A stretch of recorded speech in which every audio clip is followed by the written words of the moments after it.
Selamat pagi anak didik kami sekalian.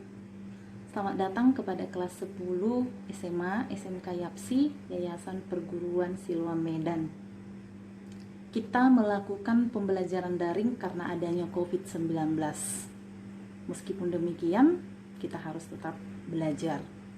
Seperti kata bijak mengatakan, pendidikan bukan hanya pergi ke sekolah dan mendapatkan gelar atau ijazah, tetapi pendidikan merupakan memperluas pengetahuan dan menyerap ilmu kehidupan.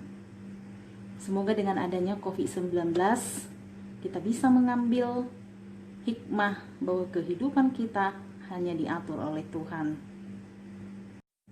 Baiklah, hari ini kita akan belajar bahasa Indonesia mengenai gaya bahasa.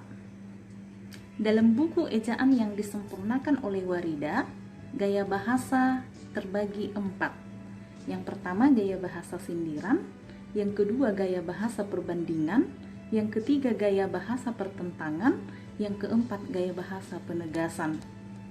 Yang kita bahas pada hari ini hanya gaya bahasa sindiran. Gaya bahasa sindiran dibagi menjadi 5, agar mudah diingat saya singkat menjadi saran si Iren. Sar, sarkasme, an, antifrasis, si, sinisme, ir, ironi, in, innuendo. Pertama, gaya bahasa sarkasme merupakan gaya bahasa yang bersifat kasar. Dikatakan kasar karena gaya bahasa tersebut masih memiliki eufemisme atau masih dapat dihaluskan. Contohnya, kata buta masih memiliki kata yang lebih halus atau masih memiliki eufemisme, yaitu tunanetra. Maka buta disebut gaya bahasa sarkasme. Tuli masih memiliki eufemisme, yaitu tunarungu. Maka tunarungu eufemisme, tuli disebut gaya bahasa sarkasme. Jadi selain kata yang bersifat kasar secara umum, maka apabila ada kata yang masih bisa dihaluskan atau dieufemismekan, maka itulah yang disebut dengan gaya bahasa sarkasme. Yang kedua, gaya bahasa antifrasis. Gaya bahasa antifrasis adalah gaya bahasa yang berbentuk lawan kata. Contohnya, wanita baik itu membunuh anaknya. Bentuk lawan kata.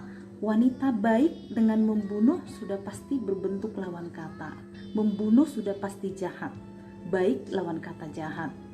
Maka itulah yang dikatakan dengan gaya bahasa antifrasis.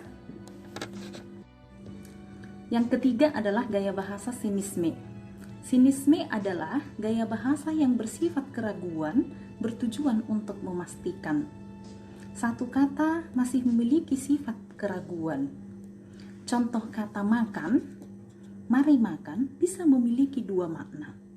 Mari makan dengan sungguh-sungguh atau mari makan hanya untuk sekilas menawarkan. Itulah yang disebut dengan gaya bahasa sinisme oleh Warida. Makan itu hanya menawarkan sekilas. Ayo makan. Nah, mungkin itu adalah untuk menawarkan sesungguhnya. Itulah yang dikatakan gaya bahasa sinisme. Yang keempat, gaya bahasa ironi. Ironi adalah gaya bahasa yang memuji terlebih dahulu, kemudian menjatuhkan. Contohnya, bersih sekali rumahmu sehingga banyak sampah-sampah bertebaran di sana-sini. Kemudian yang terakhir, gaya bahasa innuendo. Innuendo adalah gaya bahasa yang mengecilkan fakta sesungguhnya, bertujuan untuk merendahkan orang lain.